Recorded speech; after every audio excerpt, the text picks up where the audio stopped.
Assalamualaikum warahmatullahi wabarakatuh. Ya, balik lagi di sini. Tapi kali ini beda sama video-video sebelumnya. Kali ini gue mau ngebahas sesuatu yang menarik, yaitu gue pengen ngebahas tentang musik. Jadi konten kali ini berbeda sama konten-konten sebelumnya. Kali ini gue mau ngebahas tentang dunia hiburan. Hal ini berkaitan dengan dunia musik, film, serial televisi, sama buku-buku yang gue pikir bakalan seru untuk dibahas. Jadi jangan berlama-lama. Untuk kali ini gue mau coba ngebahas tentang musik. Pantengin terus kawan. Di edisi Hari Musik kali ini gue akan membahas tentang album Indonesia terbaik sepanjang masa. Memang terdengar sangat bombastis, tapi ini layak untuk kita dengarkan. Menurut gue pribadi, emang ini album keren banget. Tapi bukan hanya gue sih yang bilang album ini keren banget. Ada juga musisi, ada juga para pakar industri musik yang mengakui bahwa album ini album ter the best sepanjang sejarah musik Indonesia. Bisa dilihat dari deretan musisi yang bilang ini album keren. Ada Glenn Fredly, Ari Lasso, Rian The Mastiff, dan masih banyak yang lainnya. Gimana teman-teman? Udah pada tahu jawabannya? Bener banget. Album yang gue maksud itu adalah album Badai Pasti Berlalu tahun 1977. Kenapa sih mesti disebut itu tahun 1977? Ya karena saking asiknya album ini sampai di remake hampir 2 kali. Bukan 1-2 lagu, tapi gelonggongan men, gelonggongan satu album full di remake. Ya, yang gue maksud bener banget, album Badai Pasti Berlalu 1977. Kenapa sih mesti disebut tahunnya tahun 1977? Karena banyak banget yang remake. Tercatat hampir dua album di remake. Bukan hanya satu lagu, 2 lagu, tapi gelonggongan men, gelonggongan satu album di remake sama musisi Indonesia. Pertama direkam sama Chrisye tahun 1999. Itu juga menandakan proyek awal kolaborasi antara Chrisye dan Erwin Gutawa sampai beliau almarhum Chrisye meninggal dunia. Bahkan setelah almarhum Chrisye meninggal, Erwin Gutawa mampu berkolaborasi dengan Chrisye secara virtual. Ajaib memang. Versi virtual Chrisye dan Erwin Gutawa, kita juga pernah disuguhkan sama kolaborasi virtual lainnya yang menurut gue ini keren banget, antara Queen dengan Freddie Mercury. Di situ kelihatan banget gimana Brian May sampai meneteskan air mata. Wah, pokoknya keren. Coba lu cek deh, lu cari deh videonya. Bakalan lu juga bakalan ternangis terseduh. Balik lagi ke topik album Chrisye tahun 99. Berkat kolaborasinya dengan Erwin Gutawa, album tersebut diganjar AMI Award nggak tanggung-tanggung jadi the best album terbaik saat itu. Remake album Badai Pasti Berlalu jilid pertama keluar lagi nih, remake di tahun 2007. Banyak musisi-musisi top yang ikutan di album tersebut. Ikut kolaborasi antara lain adalah ada Glenn, ada Ari Lasso, Paul T5, Astrid, dan masih banyak musisi-musisi top lainnya. Album 2007 ini sebenarnya adalah project original soundtrack dari remake film Badai Pasti Berlalu yang di apa di yang dimainin sama Vino Bastian waktu itu. Ada juga Ray Hanun sama DJ Winky. Walaupun banyak album remake dari Badai Pasti Berlalu, tapi menurut gua yang paling the best, paling keren tetap album Badai Pasti Berlalu tahun 1977. Album Badai Pasti Berlalu tahun 1977 oleh majalah Rolling Stone Indonesia ditempatin di urutan paling atas album terbaik sepanjang masa Indonesia. Nah, ini nih yang gue bilang tadi, majalah Rolling Stone yang melegenda. Di sini nih ada tim penulisnya nih, ada banyak. Di urutan pertama sih di sini ada Adip Hidayat. Kalau nggak salah, Adip Hidayat ini sekarang menduduki posisi yang penting. Kalau orang bilang sih jadi bosnya Billboard Indonesia. Selain Adip Hidayat, ada juga Denny Sakri sama Denny MR, dua wartawan legendaris di dunia permusikan. Kalau lu semua pernah nonton YouTube-nya Soleh Solihun interview, di situ waktu Soleh Solihun interview bareng Ari Lasso tuh pernah bilang wartawan zaman dulu tuh ngeri sedap. Waktu Dewa 19 mau conference, denger nama wartawan pada listnya itu udah langsung bikin bergetar gitu. Dan dua orang yang gue sebut tadi barusan itu sempat disebut juga Ari Lasso di interview bareng Soleh Solihun. Ada juga nama Hasib Ardiasa, beliau masih aktif nulis tentang musik. Dan satu lagi, saat ini beliau aktif punya channel YouTube, dan isinya itu di situ Bang Hasib tuh mendokumentasikan musisi-musisi keren lagi manggung. Nah, coba deh sekali-sekali coba lu lihat dan lu cek. Ada juga David Tarigan. Ya lu tau lah, David Tarigan ini sekarang dia ngelola sebuah website yang bernama Irama Nusantara. Di situ tuh David Tarigan tuh mengumpulkan koleksi-koleksi musik-musik Indonesia jadul. Untuk David Tarigan sendiri nanti bakalan gue bahas deh nanti. Oh, ada juga Ricky Siaan, gitaris Ringai plus manajer Iko Uwais. Selain itu juga ada Wendy Putranto yang saat ini memanajeri Seringai. Agak bingung ya, memang saling berkaitan itulah.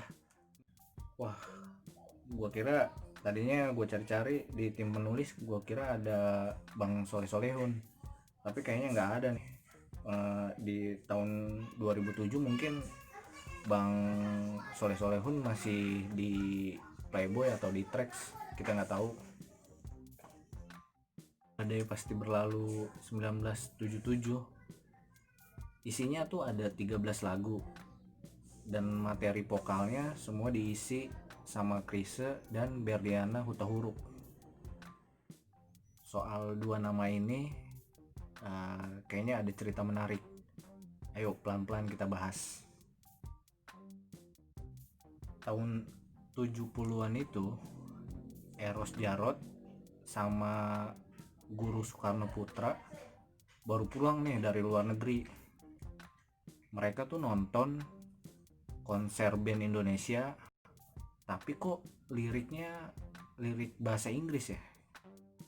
Pokoknya pada waktu itu tuh ceritanya nih, setiap ada diskusi atau apa gitu, Eros, Guru sama teman-teman di geng Menteng pasti selalu protes, selalu kasih kritik. Kritiknya juga kritik pedas gitu. Nggak cuma musik nih, film juga dikritik abis sama Eros Jarot. Ceritanya tuh kalau nggak salah, Eros tuh kritik pedas karya filmnya Teguh Karya. Waktu itu tuh backgroundnya tuh kalau nggak salah di tahun 75 tuh Teguh Karya bikin film, kalau nggak salah Kawin Lari deh. Itu tuh background awalnya perselisihan antara Eros Jarot dan Teguh Karya.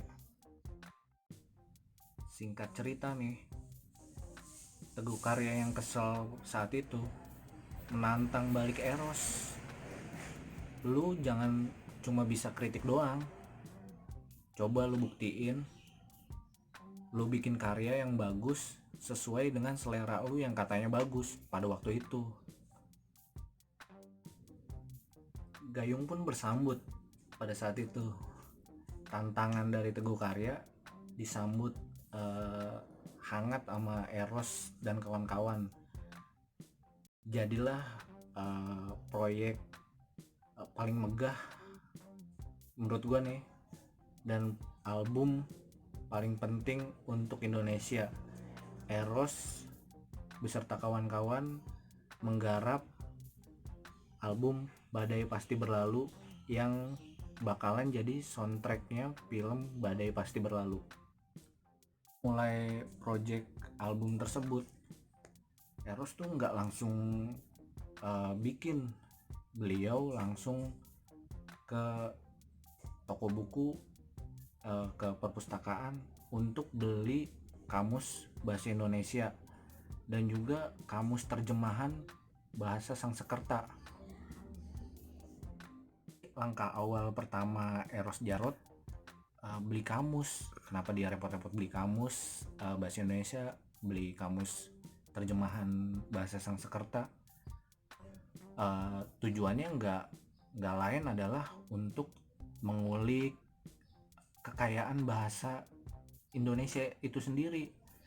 Dia sih berharap agar lirik-lirik yang dihasilkan nanti nggak hanya menjadi lirik yang picisan, yang menye-menye seperti pada umumnya gitu ya. Nih gue mau ceritain nih story yang banyak orang yang nggak tahu nih. Pada masa itu tuh di tahun 70-an, Eros Jarot tuh balik ke luar negeri. Kalau nggak salah dia masih numpang sama Guru Soekarno Putra. Di situ banyak diskusi, banyak sharing antara Guru dan Eros. Di situ juga Eros sering meminjam buku kamus Sangsekerta karena referensi dari Guru tuh referensinya banyak kamus-kamus Sangsekerta. Lu bakalan tahu tuh perbedaan selera dari Guru dan Eros Jarot mengenai lirik dan bahasa-bahasanya. Dan itu diterjemahkan kalau nggak salah di album Guru Gipsy. Itu juga ada hasil kolaborasi antara Guru dan Eros. Nanti kalau ngebahas album Guru Gipsy bakalan gue bahas di sesi yang lain deh.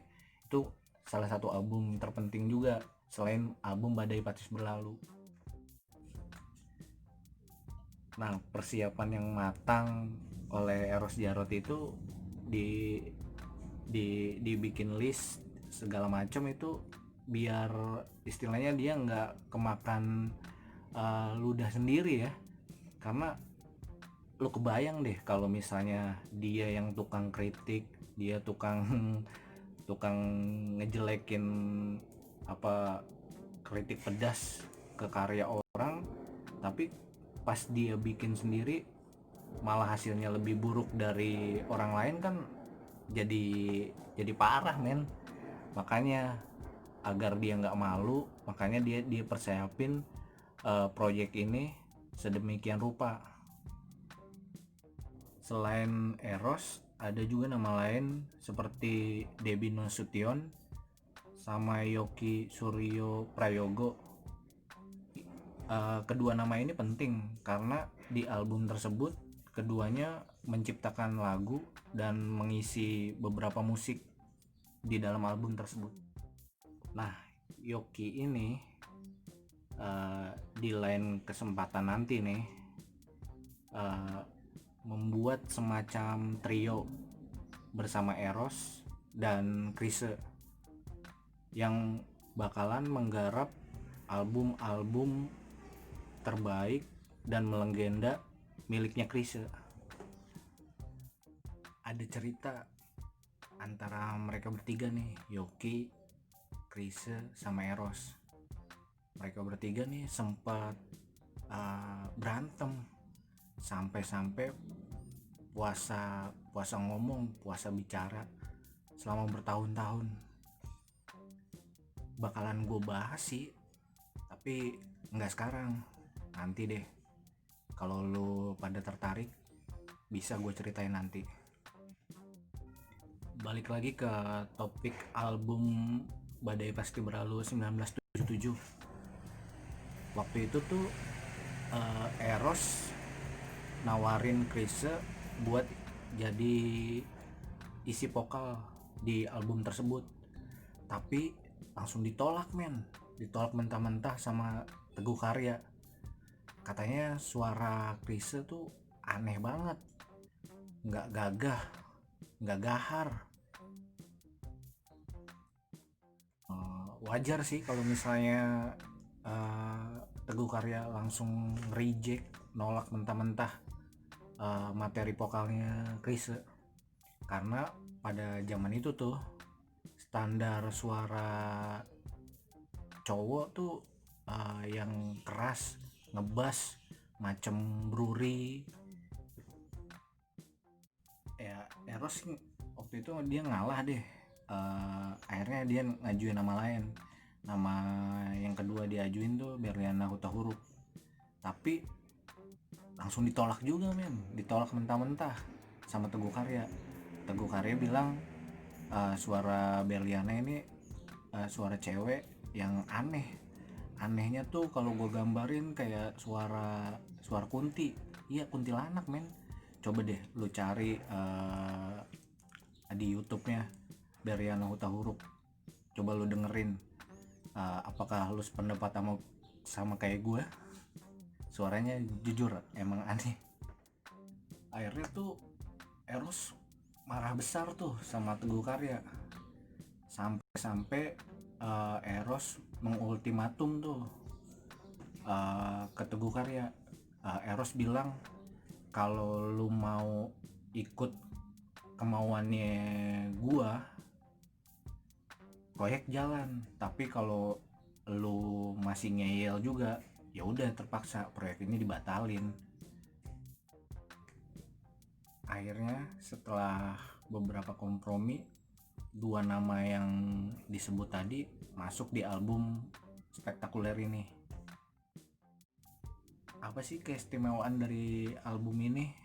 Kalau menurut gue sih album ini yang membuat dahsyat banget tuh, yang pertama adalah liriknya liriknya itu catchy punya.